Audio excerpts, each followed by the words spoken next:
ኖላዊቶች ዛሬም በኖላዊቶች ከች ብለናል ማለት ነው። ኖላዊት እንግዲህ ሽምግልና አሴርና ተምቹን መርጧቸዋል ማለት ነው። እዚህ ሀገር ላይ ስኖር አንተና አሴር ብቻ ናችሁ ከጎኔ ያላችሁት፣ ማቀውም ሰው እናንተን ነው። እነሱም ደግሞ በምን አቀል እንሄዳለን እኛ ስለ ሽምግልና እኮ ገብተን አናቅም ብለው ነበረ። እሱም ደግሞ ምንም ችግር የለም እናንተ ብቻ ለመሄድ ያብቃችሁ፣ ነግራችኋለሁ። ያችን ሽንኩርት የሆነች ልጅ ነው ወይ የምናመጣት እያሉ ማለት ነው።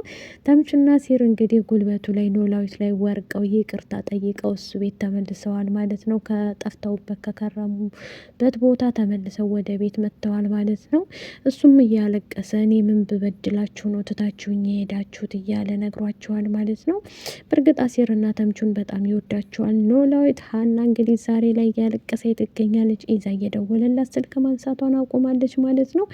ይህ ነገር በምን እንደሆነ ባናቅም ማለት ነው ከባድ ችግር እየፈጠረ እንደሆነ ሁላችንም እናውቃለን ማለት ነው። ሰላም ጤና ይስጥልኝ ውድ ቤተሰቦቼ፣ ለቻናሉ አዲስ ከሆናችሁ ላይክ፣ ሸር፣ ሰብስክራይብ ማድረግን አትርሱ ማለት ነው።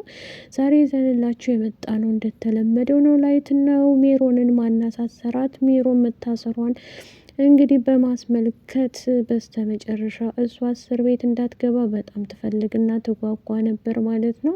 በስተመጨረሻ ግን ሀናና ሰላም ሂደው አባረዋቸው ነበር ከዚህ በፊት። አሁን ላይ ግን ሰላምና እንትና ምላሴ ሄደው እንግዲህ ለፖሊሶች ጠቁመው አሳልፈው ሰጥተዋታል ማለት ነው።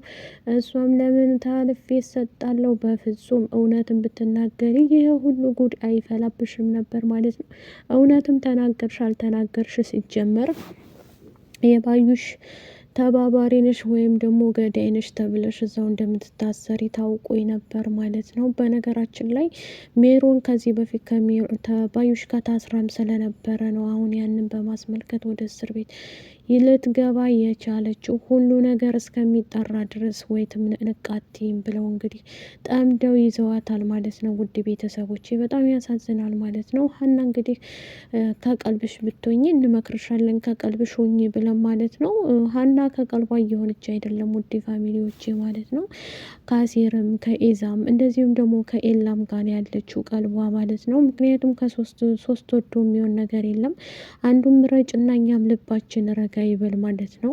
አንዱን ብትመርጭ ብለን ሁላችንም የሁላችንም ደስታ ነው ይሄ ማለት ነው። እንደዚህ እያለቀሽና እየተበሳጨሽ መኖር የለብሽም ማለት ነው።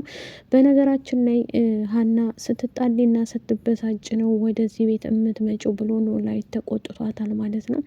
ለምንድን ነው ወደዚህ እምትመጪው? ታተጣላሽ አንድ ነገር ካልሆንሽ እኮ ወደ እኔ አትመጭም የኔ ልጅ እያለ አቶ ኖላዊት ያናግራታል። ሀናም ደግሞ እንዲህ አባዬ ምን ለማለት ፈልገህ ነው እንዲህ ማትበለኝ? የመምጣት ፍላጎቱ ካለኝ እኮ ማንኛውም ሰዓት እመጣለሁ እያለችው ነበር ማለት ነው። እሱም ደግሞ እሱስ ልክ ነሽ ልጄ፣ ግን እሳ ዝም ብለሽ ከምትመጪ የሆነ የከፋሽ ነገርም አለ፣ ማን ያስከፋሽ እያለ ይጠይቃታል። አሴርና ሀና የመጨረሻ ጊዜ ተገናኙ ማለት ነው። እሱም የተገናኙት ኖላዊት ጋር ሆነው በመተያየታቸው ነው ማለት ነው። ኖላዊት ጋር እንግዲህ ታውቃላችሁ አሴርና ተምቹ አይጠፉም ማለት ነው። እሱም በማስመልከት እንግዲህ የት እንደከረሙ የት እንደነበሩ ይጠይቃቸዋል ማለት ነው። እነሱም ደግሞ እውነትን ተናግረው እዚህ ቦታ ነበርን ብለው እዛ ከሄዱ በኋላ ሀናም ናፍቃችሁ ነበር ስትል አሴርም ደግሞ ናፍቀሽ ነበር ሲል እንግዲህ ተምቹ ተነስቶ ደግሞ እንዴ ናፍቀን ነበር ነው እንጂ የሚባለው ናፍቀሽ ነበር ለምን ትላታለህ በማለት እየተጨቃጨቁና እየተከራከሩ እንግዲህ ተምቹ ከዚህ በፊት ኖላዊትን ስላየው እንትና ፋኖሴ ጋር ሆኖ ማለት ነው። ከፋኖሴ ጋር ምን ሰራችሁ ምን አደረጋችሁ እያለ ሲጠይቀው እሱን ግራ ገብቶት ምን ለማለት ፈልገ ነው አንተ ባለጌ ልጅ እያለ እያናገረው ነበር ማለት ነው። በቅርቡም ደግሞ እውነት ነው እውነቱ ይወጣና እኛም ደግሞ ጥሩ ነገር እንይዛለን ብዬ ተስፋ አለኝ፣ እንሰማለን ብዬ አሁን ላይ ያሉበት ሁኔታ እውነት ለመናገር ግራ የሚገባ ነገር ነው ማለት ነው። አሴርና ተምቹ ደግሞ ስራ መስራት አለባችሁ። እስከ መቼ ቁጭ ብላችሁ ትቀራላችሁ? ስራ ስሩ ማለት ነው። እስከዚህ ሰዓት ድረስ ቁጭ ማለት አይጠበቅባችሁም። ከዚህ በኋላ ተፍ ብላችሁ እርግጠኛ ነኝ አሁን ልትሄዱ ነው። እውነት ለመናገር ወደ እንትን ልትሄዱ ነው ማለት ነው። ሽምግልና ልትላኩ አይደል? ምን ልታረጉ ነው እስቲ? ሽምግልናው ላይ ሂዳችሁ ታምራለች እንደዚህ ናት ስትሉ ስትንከረፈፉ የሰው ሚስት እንዳታስመልጡ ብዬ ነው የምለው ማለት ነው። አሴርና ተምቹ ናቸው እንግዲህ ሽምግልናው ጋር የሚሄዱት ማለት ነው። ኖላዊት በጣም ምስኪንና የዋ ሰውዬ ነው፣ ይገባዋል። ከዚህም በላይ ነው የምለው ማለት ነው። ምክንያቱም ማንም በሌለው ሰዓት ላይ እሱ አብሮ ሆኖ እንትን እያለ ያለው ማለት ነው። በዚህ ሰዓት ማንም ከጎናቸው የለም ማለት ነው። ሀናም ደግሞ እንደኔ ከሆነ ሁሉ ነገርሽን ሰብሰብ አድርገሽ ብትኖሪ እመርጥልሻለሁ። ቀልብሽን ሰብስቢና ከአንዱ ኑሪ ማለት ነው። እዛም ቂም ቂም አትበይብን ማለት ነው። ምክንያቱም ሶስት ወልዶ አይሆንም። አንደኛቸውን ምረጭና ከአንደኛቸው ብትሆኝ ደስ ይለኛል፣ እኔ እንደኔ ማለት ነው። አንቺ ግን ከሁሉም ጋር እየሆንሽ አይደለም፣ ማናቸውንም አትፈልጊም ማለት ነው። ማለት ሁለት ልብ ነሽ። ከኢዛ ጋር ልሆን ከአሲር ጋር ከራስሽ ጋር አይደለሽም። በመጀመሪያ ከራስሽ ጋር አውሪ ማለት ነው። ከራስሽ ጋር ካላወራሽ እንዴት እንደዚህ ይመጣልሻል? ሀቢብቲ ከራስሽ ጋር ማውራት አለብሽ በመጀመሪያ። ና ግራ ተጋብተዋል። ሜሮን መታሰሯን እንግዲህ እንዴት ልትታሰሪ ሄድሽ? እንዴት ልትመጪ ቻልሽ? እያለች እርግብም እየጠየቀቻት ነበረ። እርግብንም ደግሞ አሁን ካደቻት ማለት ነው። እርግብ ጋር እንግዲህ እየተጣሉና እየተበሰጫጩ ይገኛሉ በስተመጨረሻ ማለት ነው።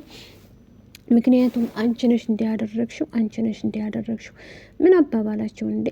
በቃ እርግብ በእርግጥ አሁን እንትን አትናገርም አለች ሜሮን። እውነትን ብታወጭም ዙሮ አትለቀቂም፣ ትታሰሪያለሽ። ያ ልጁንም ደግሞ እነሱ ራሳቸውም እየፈለጉት ስለነበረ አሁንም ደግሞ እየፈለጉት እንደሆነ ሁላችንም ጠንቅቀን እናውቃለን ማለት ነው። ይህን ነገር እንግዲህ ቆም ብለሽ አሰብ አድርገሽ ማለት ነው እንትን ብትይ ደስ ይለናል ማለት ነው። የሰው ደስታ እንግዲህ የሚያስደስታችሁ ሰዎች ደስ ይለናል በሉ ማለት ነው። ሀና ከኢዛ ጋር ወይ ከአሲር ጋር የነበረሽን እንትን አንድ ላይ ሰብሰብ አድርገሽ እንትን ብትይ ደስ ይለኛል ማለት ነው። ግን አንቺ ሁሉንም ነገር እርግፍ አድርገሽ ተተሽዋል ማለት ነው። ይሄ ነገር ደግሞ ለአንቺ ጥሩ አይደለም ማለት ነው ብዬ ነው የማስበው ማለት ነው። ማለት ከቀልብሹኝና ልጆቹን እንደዚህ ከምትጎጃቸው ልብሽን ሰብሰብ አድርገሽ አንድ ላይ ብትሆኝ ደስታችንን አንዘርቅ። ወይ ኤላን ተስፋ እየሰጠሽው አይደለም፣ ወይ ደግሞ አሴርን። ብቻ ግን ከሶስቱም ከልባቸው ውስጥ አለሽ። አሴርም ልቡ እየተቃጠለ የተወሽ አይመስልሽ። ምክንያቱም ለአንቺ ክብር አለው አሲር፣ በጣም ለሀና ክብር አለው። በጣም ለሀኒ በጣም እንትን አለው ማለት ነው። ማለት እሷ እንድትከፋበት እሷ እንድትጎዳበት አይፈልግም። በቃ ለእሷ ብቻ ግን ብዙ መልካም ነገርን እንትን ይልላታል ማለት ነው ውዶቼ። በጣም ብዙ ነገር ይጨነቅላታል። በዛ ላይ ደግሞ ከጎኗ የነበረው አሲር እንጂ ኢዛ አይደለም። ኢዛ የመጣው ትናንትና ነው። ይህን ታውቃላችሁ ሁላችሁ። ኢዛ የመጣው እኮ ዛሬ ሳይሆን ትናንትና ነው። ትናንትና ስለመጣ ነው እንግዲህ አሁን ላይ እንትን እያለች ያለው ማለት ነው። ላይክ ሼር ሰብስክራይብ አድርጉ። ባባይ